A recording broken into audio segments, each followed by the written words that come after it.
कथेच्या सुरुवातीला आपण थिओ नावाच्या एका शैतान मुलाला पाहतो.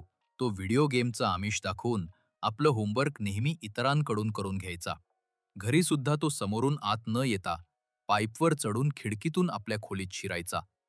एका दिवशी थिओ केळं खात छतावर गेला आणि त्याने अचानक केळ्याचं साल खाली फेकलं. पण त्याच वेळी एक पोर्टल उघडलं आणि केळ्याचं साल हवेतच गायब झालं. थिओला जेव्हा आवाज ऐकू आला नाही, तेव्हा त्याने मागे वळून पाहिलं. तो गोंधळला आणि खाली जाऊन बघितलं तर साल तिथे नव्हतंच. मग थिओने आपले रोलर स्केट्स खाली फेकले आणि पुन्हा तेच झालं. तेही हवेत गायब झाले. आता थिओची हैराणी आणखी वाढली. त्याने दगड फेकला पण दगडही गायब झाला. थिओ लगेच आपल्या मोठ्या भावाकडे ऑस्करकडे गेला आणि त्याला या पोर्टलबद्दल सांगितलं. त्यांच्या आईवडिलांचा मृत्यू झाला होता, त्यामुळे दोघे भाऊ आपल्या आजीबरोबर राहत होते. पण त्यावेळी ऑस्कर खूप रागात होता, कारण थिओने त्यांच्या आईने लिहिलेल्या महत्त्वाच्या पुस्तकांचे पानं फाडून पेपर रॉकेट बनवले होते. थिओ समजावत होता की त्याला टाइम पोर्टल सापडलंय, पण ऑस्करला वाटलं की तो त्याची टवाळी करतोय. खरं तर त्यांची आई अचानक गायब झाली होती. थिओला वाटत होतं की ती कुणासोबत पळून गेली, पण ऑस्करचा विश्वास होता की आई एक जबरदस्त सायंटिस्ट आहे, जी टाइम पोर्टल्सवर रिसर्च करत होती आणि कदाचित ती दुसऱ्या काळात अडकलीये. तो तिचं रिसर्च समजून घेऊन आईला परत आणू इच्छित होता. दोन्ही भावांचं भांडण वाढलं. त्याच वेळी दादीने त्यांना खायला बोलावलं.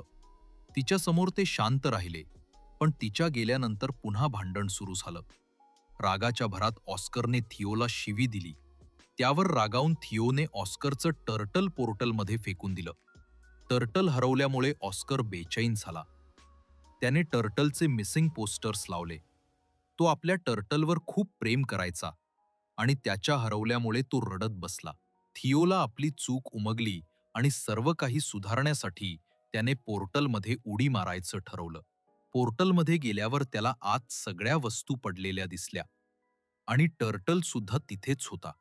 थिओने टर्टल परत आणलं आणि परत आपल्या जागी ठेवून शांतपणे झोपला. पण दुसऱ्या दिवशी विचित्र घडलं. थिओ अजून झोपलेलाच होता, पण ऑस्कर कामाला जायला तयार झाला होता. पण आता ऑस्कर मोठा झालेला प्राध्यापक होता. कारण असं होतं की थिओ 1990 मधून थेट 2022 मध्ये पोर्टलच्या मदतीने आला होता. ऑस्कर आता फिजिक्सचा प्रोफेसर होता. त्याचा जुना मित्र डेव्हिड दुकान चालवायचा. त्याची मुलगी एलेलिना ऑस्करच्या विद्यापीठात इंग्लिशची प्रोफेसर होती. डेव्हिडला एलेलिना खूप दिवसांपासून आवडत होती, पण तो कधी सांगू शकला नव्हता.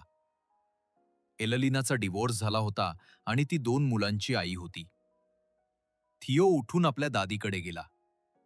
दादी खूप म्हाताऱ्या झाल्या होत्या आणि त्यांनी थिओला ओळखलं नाही.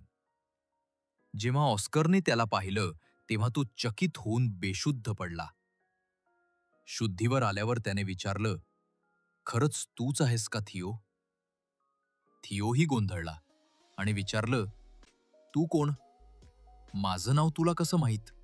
ऑस्कर म्हणाला, "मीच तुझा मोठा भाऊ." हे पाहून थिओ चकित झाला की एका दिवसात तो एवढा मोठा कसा झाला.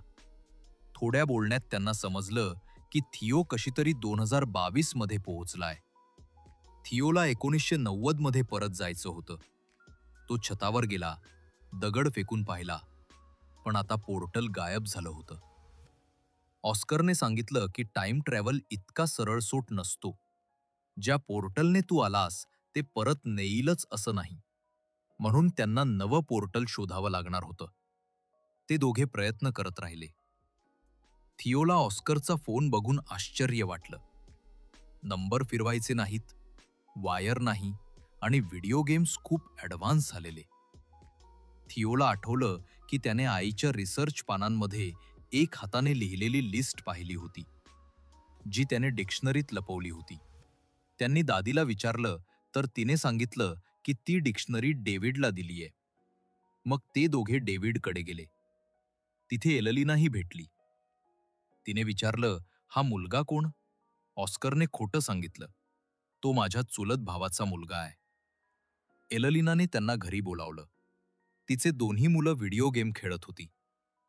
थिओ त्यांच्यात रमला, पण त्याला या आधुनिक गेम्सची माहितीच नव्हती. त्यामुळे ते त्याची खिल्ली उडवू लागले. नंतर ऑस्करला डिक्शनरीत ती लिस्ट सापडली. त्यात वेगवेगळ्या पोर्टल्सच्या जागा लिहिलेल्या होत्या. त्यांनी प्रयत्न केले, पण पोर्टल काही सापडलं नाही.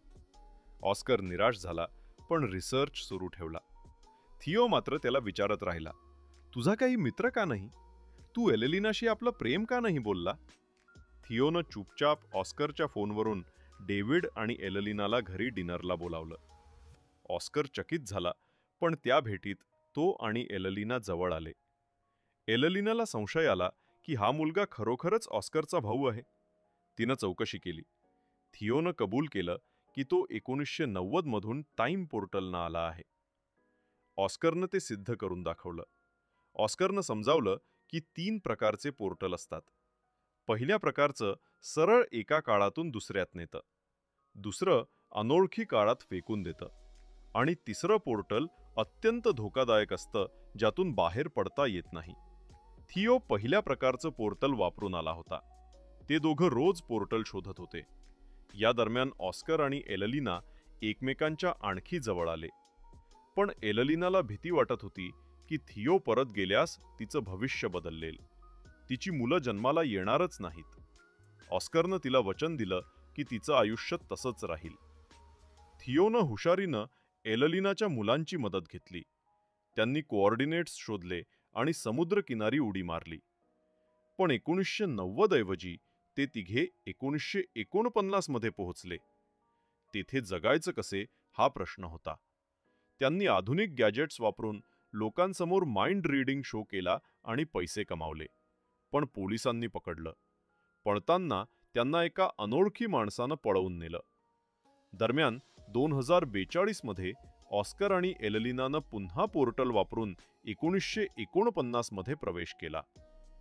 तिथे थिओला आपल्या तरुण आजी भेटली, जी एका बंडखोर गटात होती. थिओ खूप भावूक झाला. शेवटी ऑस्कर, एलेलिना आणि त्यांची मुलं सगळे 2022 मध्ये परतले. पण ऑस्करनं थिओला समजावलं की 1990 मध्ये छोटा ऑस्कर एकटा आहे आणि त्याला तुझी गरज आहे. रडत रडत थिओ 1990 मध्ये परत गेला. दादी आणि ऑस्कर त्याला भेटून खूप आनंदी झाले.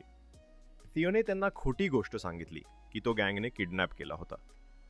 ऑस्कर निराश झाला आणि आई खरंच त्यांना सोडून गेली का याचा विचार करू लागला. पण थिओने त्याला टाइम ट्रॅव्हलची खरी गोष्ट सांगितली आणि 2022चा फोन दाखवला. दोघांनी ठरवलं की ते कधीच पोर्टल वापरणार नाहीत. 2022 मध्ये दोघे भाऊ एकत्र आनंदात होते. त्यावेळी बेल वाजली. थिओने चिडवून सांगितलं, तुझी गर्लफ्रेंड एलेलिना आली असेल, आता तरी तिला सांगून टाक. ऑस्करनं दार उघडलं आणि खरोखरच एलेलिना समोर होती. आणि शेवटी एक जुना सीन दाखवला जातो. एका पोर्टलमधून त्यांची आई बाहेर येते. ती भूतकाळात लोकांना सायन्स शिकवू लागते, ज्यामुळे भविष्य बदलू शकतं. आणि इथेच कथा संपते.